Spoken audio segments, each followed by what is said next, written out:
एक बुर्ज पर गूंज फैलाकर हवा में मिल गई। धीरे धीरे इंसान की चीख बंद हो गई, लेकिन प्रकृति का तूफान बंद न हुआ। बिजली की चमक ने एक बार फिर घनघोर अंधेरे को दूर किया और झाड़ियों में छिपे इंसान ने छायाकृति को सरपत की झाड़ियों की तरफ दौड़ते देखा।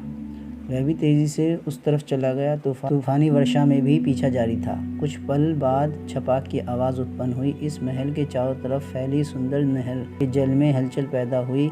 कभी कभार बिजली चमक रही थी। छाया पानी को काटते हुए उस पार निकल गई। उसी समय उल्लू ने अपना मनहूस राग आलाप किया। पीछा करने वाला भी पानी में उतर गया। देखते ही देखते वह भी किनारे लग गया। नहर के बाद चार दीवार थी, जो ज्यादा ऊंची नहीं थी। दोनों ने आगे पीछे चार दीवारी को पार किया।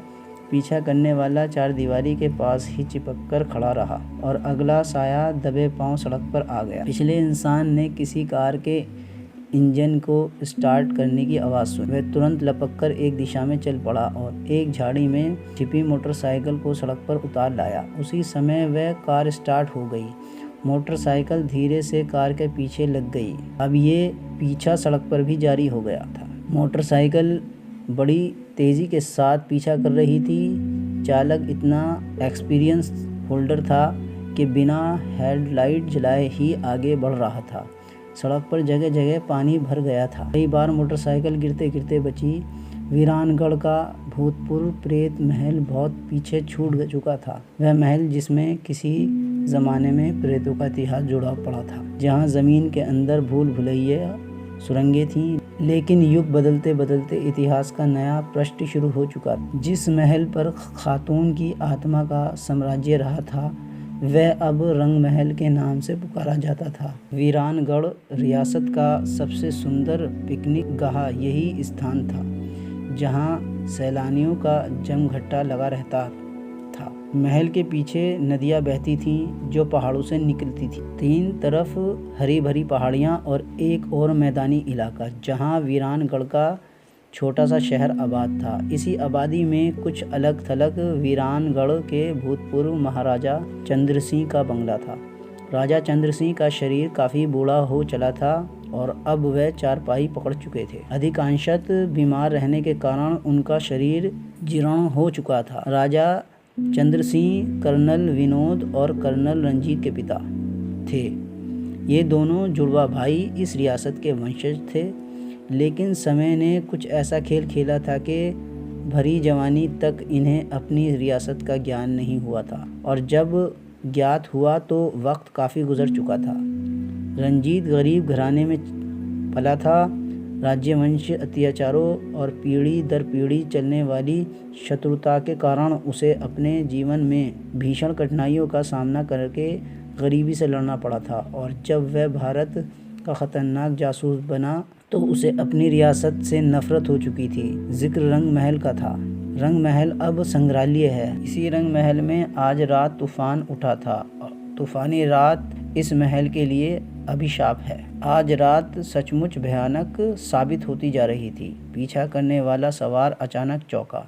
अगली कार सुनसान कच्ची सड़क पर मुड़कर रुक चुकी थी। सवार ने अपनी मोटरसाइकिल रोकी और उसे एक किनारे झाड़ियों में सरका दिया। अगली कार घने अंधेरे में छिप सी गई थी। अनुमान के सहारे वह बिना टॉर्च जलाए आगे बढ़ता रहा। कार के समीप पहुंचकर वह रुक गया। अंधकार में डूबी कार के अंदर कोई हरकत नहीं थी। वह सोच ही रहा था कि क्या करे। तभी करीब ही किसी औरत की दर्दनाक चीख गूंज उठी। वह बौखलाकर पलटा।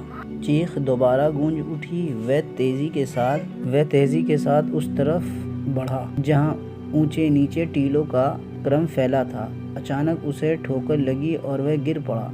गड्ढे में भरा जल उसके नाक मुंह में घुस गया। फुर्ती के साथ वह उठा। अब उसने टॉर्च जला दी। बारिश की धारें टॉर्च के प्रकाश में धुंधली दीवार खड़ी करने का प्रयास करने लगी। उसने आसपास का इलाका छान मारा, मगर नारी चीख का कारण समझ में नहीं आया। एक जगह खोजने पर उसे पाँव के निशान अवश्य मिले। वह उन्हीं पाँव के निशानों के सहारे आगे बढ़ने लगा। पाँव के उन निशानों में वह इस कदर खो गया कि उसे कार का ज़रा भी ध्यान नहीं रहा। निशानों ने उसे एक लंबा चक्कर कटवा दिया और तब वह बुरी तरह चौंक पड़ा।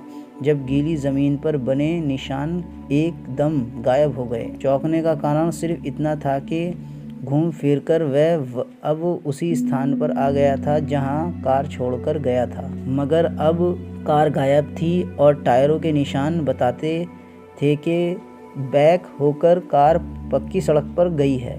उसके दिमाग के तार छनछनाए। धोखा, उसने मुझे धोखा दिया और चकमा देकर निकल गई। लगभग भागता हुआ वह सड़क पर आया। कार वास्तव में गायब हो गई थी। वह तेज चाल से अपनी मोटरसाइकिल के पास पहुंचा। ये देखकर उसे और भी आश्चर्य हुआ कि मोटरसाइकिल के दोनों पहियों की हवा निकाल दी गई है।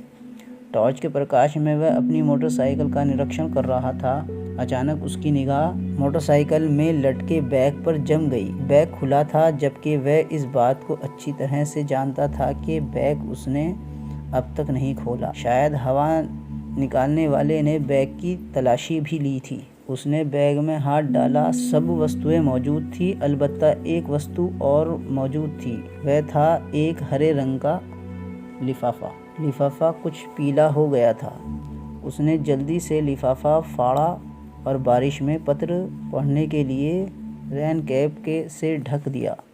एक छोटा सा पुर्जा था जिस पर लिखा था, फातिमा के पास मत जाओ वरना बेमौत मारे जाओगे।